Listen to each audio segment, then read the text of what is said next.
इतनी हम हम मुलाकात नहीं हुई है, घर, बात नहीं हुई है। वैसे हाँ मैं हाँ। आपको बहुत सारी चीज़ें भेजता तो हूँ, आई डोंट नो आप उसे पढ़ने का आपको समय मिलता है नहीं मिलता नहीं, है। असल में वो हमारे लिए, अब चूंकि हम यहाँ रहते हैं तो वहां से तो हम टोटली सिस्टम से ऑफ है जो है, तो हमारे लिए नहीं, यूजफुल जो नहीं है व्हाट्सएप वो। से भेजते हैं वो आप आपके पास पहुंच रहा है, आप उसको देख पा रहे हैं? हाँ हाँ, वो आता है, कभी कभी हम देखते हैं, क्योंकि अब वो सब का रेलिवेंस, हम तो यहाँ के सिटीजन है, रहते यहाँ पे हैं, तो अब नहीं, आप तो देखिए जानते हैं देखिए कि आप एक चीज़ बताइए, आप भारतीय हैं और भारतीय जब बाहर रह रहा है तो वो देखता है कि बाहर का सिस्टम अच्छा है, तो हमारे सिस्टम क्यों ख़राब है?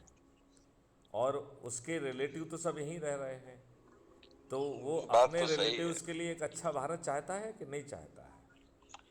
बिल्कुल चाहता, हम तो खुद ही त्रस्त हैं, लेकिन अब हम तो किसके किसे यहाँ से रह के सोचिए कि हम डीएम से, कमिश्नर से, एडीजी पुलिस से, डीजी से, ओपी सिंह साहब से हमारे गांव में इतना परेशान करते हैं कि अब या तो लोग कहते हैं कि तुम गांव छोड़ दो जो है, अब एक इमोशनल टच है कि हमारे पुरखे सारे लोग वहां रहे, इतना तंग किया जाता है, चार चार पांच पांच एफआईआर हम लोगों को करना पड़ा है, त्रस्त हो गए हैं एकदम, लेखपाल से नहीं, तो लेके उन कानून एफआईआर वो से भी फ़ायदा चकबंदी। नहीं। देखिए मैं आपको दूसरी चीज़ बताता हूँ शिव कुमार जी। हाँ। देखिए मैं आपको ये बताना चाहूँगा कि जो लोग तंग कर रहे हैं वो बाहुबली और अपराधियों की कैटेगरी में आते हैं, और ये सभी इन राजनेताओं के चरण सेवक हैं। उनके खिलाफ तो जो है पुलिस वालों की एफआईआर दर्ज करने की भी हिम्मत नहीं होती है। जब आप बहुत ज़्यादा मैंने मैं दबाव बनाते हैं तब एफआईआर दर्ज हो जाएगी, और एफआईआर पर भी सार्थक विवेचना नहीं होगी। अब बताइए आपको। अपराधियों को गिरफ्तार नहीं किया जाएगा, और हाँ। अपराधियों की अच्छा। झूठी रिपोर्ट पे आपके खिलाफ काउंटर केस रजिस्टर करके आपके ऊपर दबाव बना के समझौता कराने की रणनीति पुलिस की बड़ी हाँ। पुरानी वही वही पुरानी पुरानी वही प्रथा है। सब वही हो रहा है, वही हो रहा है। अब तो हमको प्रशांत कुमार जी से रिक्वेस्ट करना पड़ता है, फिर वो एसपी नहीं, को लेकिन कहेंगे, इस तब जाके देश इस एफआईआर लिखी जाएगी। देखिए मैं आपको ये बताऊं, हमें ये बात अपने लोगों को क्यों नहीं समझाना चाहिए कि ये दुष्ट राजनेता हैं, ये काले चरित्र के राजनेता हैं, इन्होंने देश को कोई आज़ादी नहीं दी है। भारत अभी भी उन्हीं नियमों कानूनों से चल रहा है जो भारतीय गुलामों पर अत्याचार करने के लिए, भारतीय गुलामों को शोषित करने के लिए, भारतीय गुलामों को अपमानित करने के लिए, उत्कंठित करने के लिए, फंसा के रखने के लिए और देश को लूटने के लिए बनाए गए थे। इन दुष्ट राजनेताओं ने वो सब कानून आपके ऊपर यथावत थोप के रखे हैं। और जो नहीं प्रशासनिक, मैथिली जी, जैसे एक चीज जैसे और मैं लेट सबसे लेट मी कहता लेट मी हूँ फर्स्ट कि कंप्लीट मैं लेट मी फर्स्ट मैं कंप्लीट मैं लेट मी फर्स्ट कंप्लीट, फिर नहीं, आपका रिएक्शन हाँ लेते हाँ। हैं ना।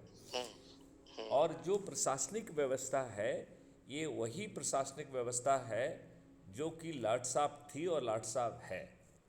और ये कोई भी गलत निर्णय ले, जानबूझकर ले, पैसे लेकर करे, इसका कुछ नहीं बिगड़ता है। और अब ये इन राजनेताओं के चरण सेवक बन गए हैं तो मोटी खाल के भी हो गए हैं। ये धड़ल्ले से गलत निर्णय लेते हैं और इनको किसी का डर नहीं लगता है। अब आप ये देखिए, इतने बड़े पैमाने पे बीजेपी ने 360 डिग्री का दुरुपयोग करके गलत लोगों की पोस्टिंग की। भला हो उस कॉलेजियम सिस्टम का जिसकी मैं रोज़ जो है ना आलोचना करता हूँ, यदि वो नहीं होता तो मोदी जी अब तक सभी जजेज को जो है ना आरएसएस वालों को भर दिए होते। नहीं नहीं, विडंबना बड़ी है ये। और ये है कौन राजनेता? अपराधी। आपको ये मालूम है ना कि पार्लियामेंट में इस समय जो मेंबर ऑफ पार्लियामेंट हैं जिनको अपना एक एफिडेविट इलेक्शन कमीशन में सबमिट करना पड़ता है, उस इलेक्शन कमीशन में जो इन्होंने एफिडेविट सबमिट किया है उसके हिसाब से 42% मेंबर ऑफ पार्लियामेंट आपराधिक रिकॉर्ड के हैं। और करेक्ट है। बिल्कुल सही। जब हम आपराधिक रिकॉर्ड के कहते हैं तो कहीं पे ये भ्रम पैदा होता है कि साहब सिर्फ एफआईआर दर्ज नहीं है, तो ये गलत है। उनके विरुद्ध एफआईआर दर्ज अकेली नहीं है, उसमें विवेचना पूर्ण करके उनके विरुद्ध आरोप सिद्ध पाए गए। चालान न्यायालय में पेश होने के बाद न्यायालयों ने साक्ष्य परीक्षण कर उनके विरुद्ध अपराध फ्रेम भी कर लिया है, चार्ज फ्रेम कर लिया है, और कई केसेस में तो प्रकरण सिद्ध होकर उन्हें सज़ा मिल चुकी है। और ये दुष्ट लोग जो है अपील की ऑक्सीजन से जो है ना पार्लियामेंट में और विधानसभाओं में बैठे हुए हैं। अब एक चीज अब हमारी सुन लीजिए मैथिली जी, जी, ये अप्रोच बहुत अच्छा है, लेकिन ये बताइए कि ये राजनेता कहीं फॉरेन से तो आए नहीं, इनको चुना किसने है? इनको पराजित करिए ना। ये जब जो नहीं है नहीं, एक अपराध, जस्ट ए मिनट, मिनट। मेरी बात आप सुन लीजिए। हाँ, हाँ, ये चुन के इनको चुना किसने है? आपके पास ऑप्शन क्या था? जब ये अच्छे लोगों को टिकट ही नहीं, नहीं देंगे तो what is option available with you? तो क्या आप ऑप्शन है आपके अच्छे पास? लोगों को ले आइए।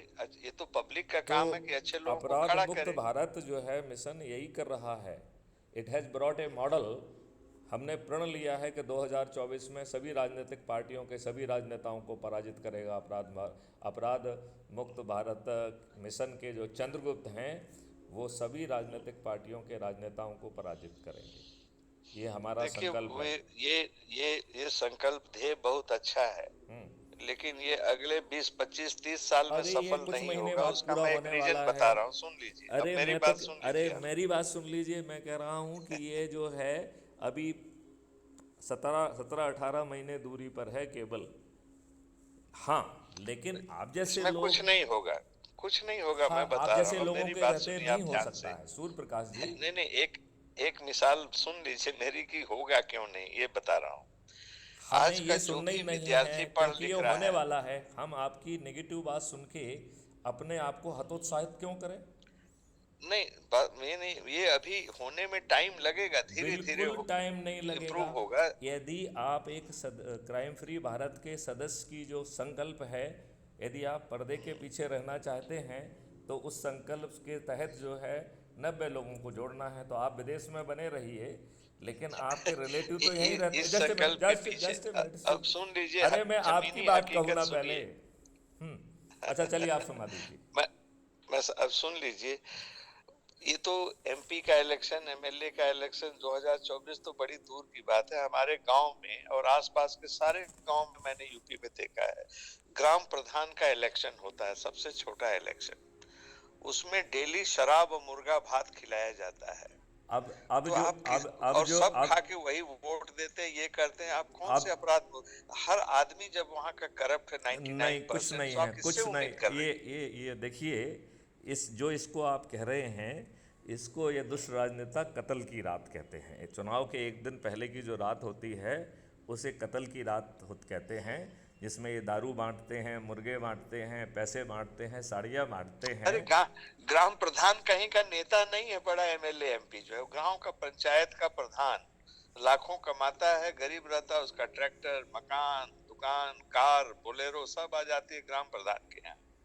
और वोट भी वही देने वाले लोग हैं। अब मैं एक छोटी सी कहानी बताऊं। करीब 5 साल पहले मैं गांव गया था। जी हमारे गांव के बगल में एक बड़े संभ्रांत परिवार के लोग हैं, हमारे जी पिताजी के बड़े जी अच्छे जी मित्र भी। जी जी जी। तो मैं चाय पी रहा था, तो उनका ग्रैंडसन जो है एकदम यूनिफॉर्म में आया गांव में स्कूल से। हाँ हाँ। करीब 8-9 साल का होगा वो जो जी है बच्चा। जी। तो मुझे बड़ी खुशी हुई कि गांव में एकदम यूनिफॉर्म में टाई वाई लगा के आ रहा है स्कूल से। तो हम सोचे इतना दूर ये आजमगढ़ शहर से पढ़ के आ रहा होगा।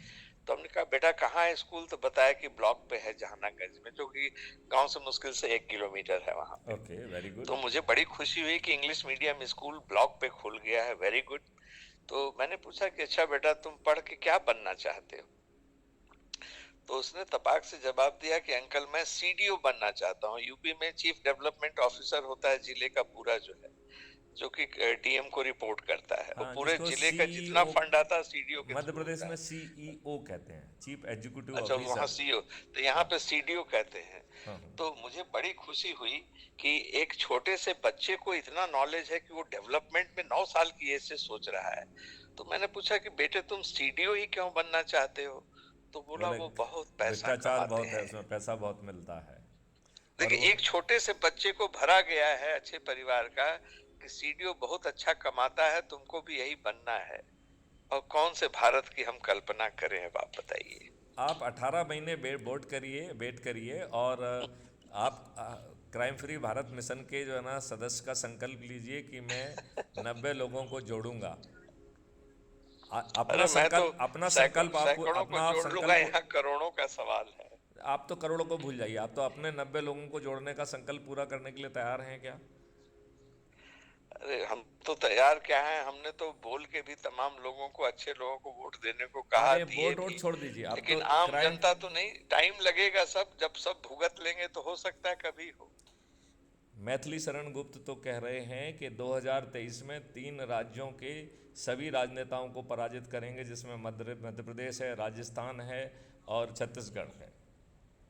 अभी से मात्र तो 8 महीने जिताएंगे का। किसको? तो पार्टी में किसी को खड़ा करिएगा ना, अच्छे क्राइम आदमी फ्री को। भारत मिशन ने एक चंद्रगुप्त का मॉडल लेके आया है, और चंद्रगुप्त आप ये आदमी। बताए, हाँ, तो एक चंद्रगुप्त मौर्य को भी तो हर जगह से खड़ा करना होगा ना, कि जो हाँ, जिसको तो वो वोट दे उसके पब्लिक। लिए एक पूरा सिस्टम लाया गया है ना, कि आप लोगों को जोड़ेंगे तो आपको पहले चंद्रगुप्ती शपथ लेना है। जैसे आप आईएएस आईपीएस में बैठते हैं तो फॉर्म भरते हैं कि नहीं भरते हैं, फिर आपको तैयारी करना है। तो इसकी तैयारी ये है कि आप घर घर जाके संगोष्ठी करिए, लोगों को जोड़िए, और जैसे मान लो मध्य प्रदेश में 230 विधायक हैं, तो ऐसे जिस दिन जो है मध्य प्रदेश का चुनाव घोषित होगा, उस दिन जो ऊपर के 230 चंद्रगुप्त, जो कि चंद्रगुप्ती यात्रा अच्छा पर हैं। मैथिली जी, एक एक जरा सा कॉर्पोरेट कॉल आ रहा है, आप चीफ जरूर, फाइनेंशियल ऑफिसर के, जरा कर ले हम। आप बात करके दोबारा बात करेंगे अपन, ठीक है? ठीक ठीक है, चलिए, ओके जय हिंद, ओके। जय भारत, वंदे मातरम।